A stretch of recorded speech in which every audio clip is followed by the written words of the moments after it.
So welcome, Vienna.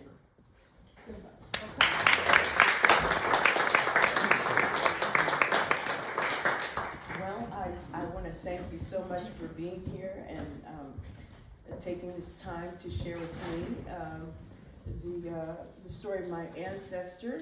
He's not my personal ancestor. He's an African-American man named Edmund Moody, right up the street, prominently displayed in the grave marker. And I'd like to tell you why that's important to me. And I'm going to start by, I was doing some art somewhere with someone, and the young man came up to me and said, "Why didn't we resist," meaning African Americans during slavery? I couldn't answer him at the time. And I was flummoxed, and I was embarrassed, and I was, And so then I started finding out that the indoctrination, the brainwashing that was called American history was completely false, and I started finding out stories of resistance. And so I've made it my business to collect those stories and talk about them. So today what I'm going to do is I'm going to talk and I'm going to sing to you. I'm going to sing this spiritual called "There's No Hiding Place Down There." Now, spirituals, the way they work, they don't rhyme. They repeat. They're call and response. Meaning I'm going to call it and you can respond to it.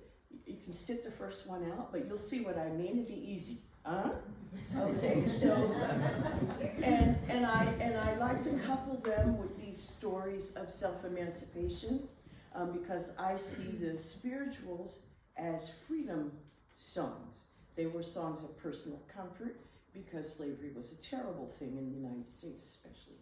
But they were, so this first one is called "There's No Hiding Place Down There," to celebrate that all of this information is coming out and is shareable.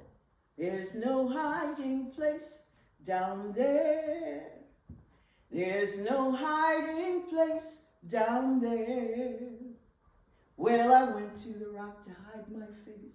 The rock cried out, "No hiding place.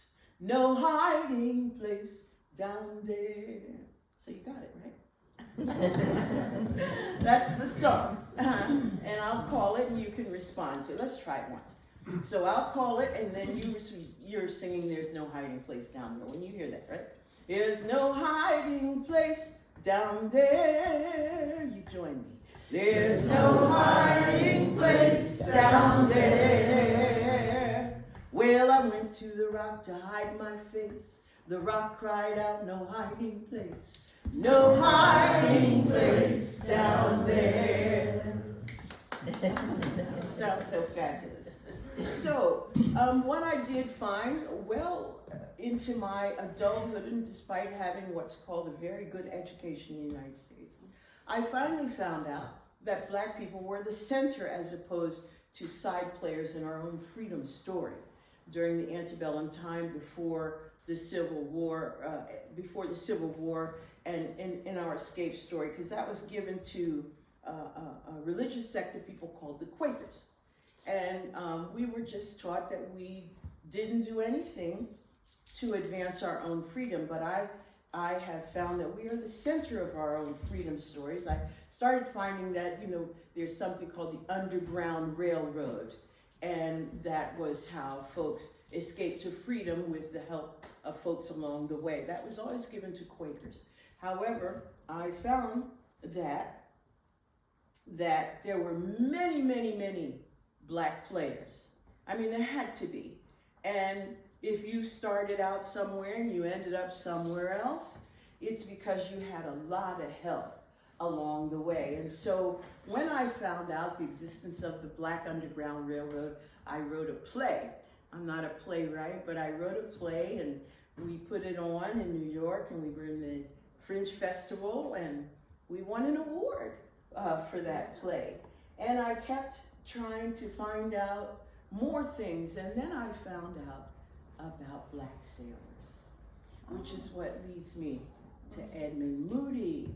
I found out about Black sailors and how important they were to our freedom story, and that in addition to the overland Underground Railroad, there was a maritime Underground Railroad because black men in the early 1800s were very deeply involved in the maritime commerce of the United States.